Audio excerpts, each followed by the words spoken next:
नमस्कार मित्रों, स्वागत है आपका हमारे सक्सेस फॉर ऑल स्टूडेंट के यूट्यूब चैनल पे।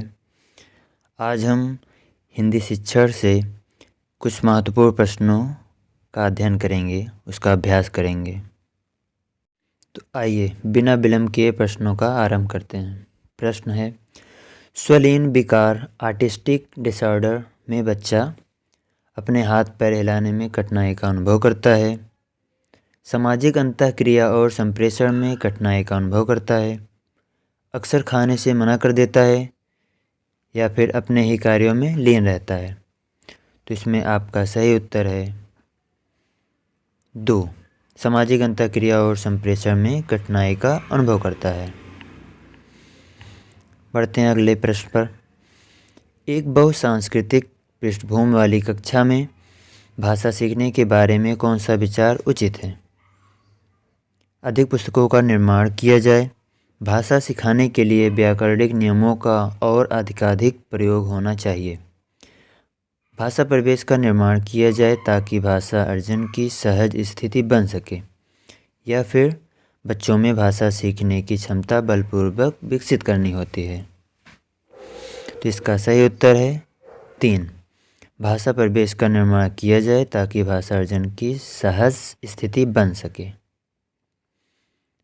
अगले प्रश्न पर बढ़ते हैं। भाषा शिक्षण के संदर्भ में कौन सा कथन सही नहीं है? भाषा अर्जन और भाषा अधिगम में अंतर होता है, भाषा शिक्षण में केवल भाषाई शुद्धता पर ही अधिक बल रहता है, भाषा सीखने में अन्य विषयों को अध्ययन अध्यापन में सहायक होता है, समृद्ध भाषा परिवेश भाषा अर्जित करने में सहायक होता है। इसका सही उत्तर है 2, भाषा शिक्षण में केवल भाषाई शुद्धता पर ही अधिक बल रहता है। पढ़ते हैं अगले प्रश्न पर। एल.एस. वाइगोत्स्की के अनुसार भाषा चिंतन को निर्धारित करती है, चिंतन भाषा को निर्धारित करती है, भाषा एवं चिंतन एक दूसरे को स्वतंत्र रूप से विकसित होते हैं, या फिर भाषा एक अर्जित योग्यता है? तो इसमें आपका सही उत्तर है 4, भाषा एक अर्जित योग्यता है, क्योंकि भाषा का अर्जन किया जा सकता है, खरीदा नहीं जा सकता। बढ़ते हैं अगले प्रश्न पर। भाषा शिक्षण की कौन सी विधि मातृभाषा को मध्यस्थ बनाए बिना दूसरी भाषा को सिखाने पर बल देती है? ऑप्शंस हैं आपके द्विभाषीय विधि, अनुवाद विधि, व्याकरण एवं अनुवाद विधि, या फिर प्रत्यक्ष विधि। तो इसमें आपका सही उत्तर है 4, प्रत्यक्ष विधि। पढ़ते हैं अगले प्रश्न पर। भाषा शिक्षण का संप्रेषण परक उपागम भाषिक संरचनाओं की जानकारी पर बल देता है, संदर्भ में भाषा प्रयोग की कुशलता पर बल देता है, मातृभाषा प्रयोग का निषेध करता है, या बोलना कौशल पर बल देता है? तो आपका सही उत्तर है 2, संदर्भ में भाषा प्रयोग की कुशलता पर बल देता है। तभी हम किसी भी विषय के बारे में व्याख्या कर सकते हैं, प्रसंग दे सकते हैं। बढ़ते हैं अगले प्रश्न पर। किसी भाषा में कहानी कथन की आवश्यकता के संदर्भ में कौन सा तर्क उचित नहीं है? ऑप्शंस हैं सभी बच्चों को भाषा सुनने का प्रवेश मिलता है, सभी बच्चों की क्षमता को ध्यान में रखते हुए यह उचित नहीं है, बच्चों को शब्द भंडार के विकास के अवसर प्राप्त होते हैं, या सभी बच्चों की क्षमता अनुसार कल्पना शक्ति का विकास होता है? आपका सही उत्तर है नंबर 4, सभी बच्चों की क्षमता अनुसार कल्पना शक्ति का विकास होता है। आइए बढ़ते हैं अगले प्रश्न पर। प्रश्न है, पाठ पढ़कर बच्चों से प्रश्न बनवाने से क्या होता है? देखते हैं ऑप्शंस। इस बात का पता चलता है कि बच्चे प्रश्नवाचक शब्दों से परिचित हैं या नहीं, शिक्षक को यह जानने का अवसर मिलता है कि बच्चों ने पाठ को कितनी गहराई से समझा है, कक्षा कार्य की अच्छी युक्त पूरी होती है, या प्रश्न बनाने की आदत का विकास होता है?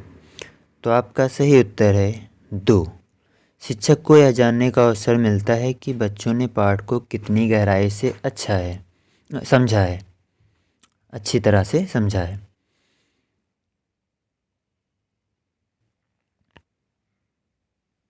देखिए अगला प्रश्न, लोकगीतों को भाषा की कक्षाओं में स्थान दिया जाना चाहिए क्योंकि लोकगीतों को बढ़ावा देना भाषा शिक्षण का मुख्य उद्देश्य है। लोकगीत गाए जा सकते हैं।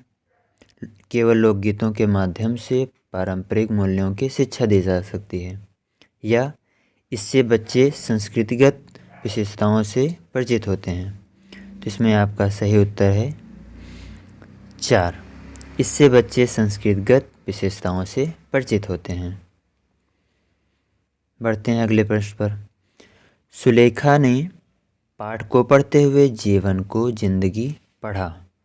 यह इस ओर संकेत करता है कि उसे अक्षरों की पहचान में भ्रम हो जाता है। उसे केवल पठन अभ्यास में बहुत आवश्यकता है।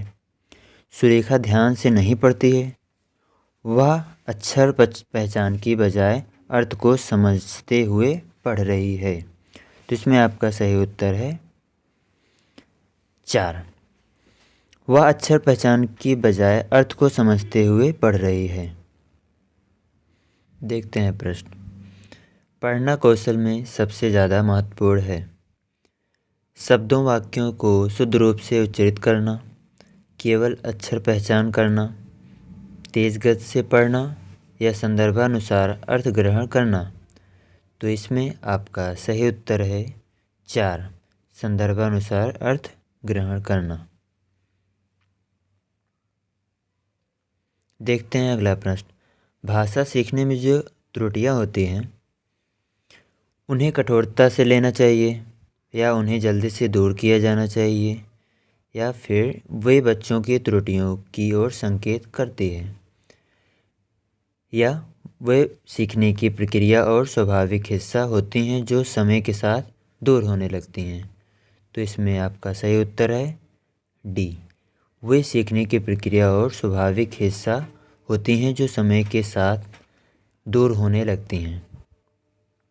देखिए इस प्रकार की प्रश्नों में यह बात ध्यान देना अति आवश्यक है, क्योंकि जो ऑप्शन दिए होते हैं उसमें जो आपको देखने में कुछ बड़ा लगे, लगभग प्राय 90% तक वह सही होता है।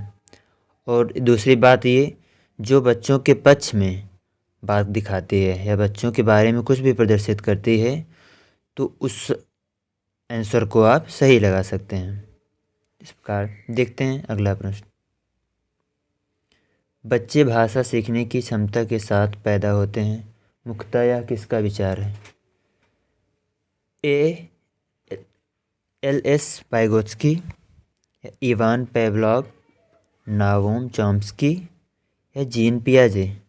तो इसमें आपका सही उत्तर है सी, नाओम चॉम्स्की।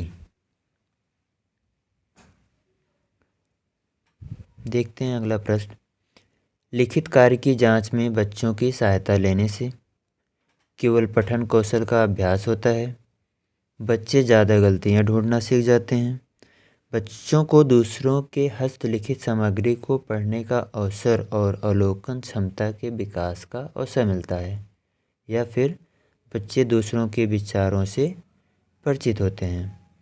तो इसमें आपका सही उत्तर है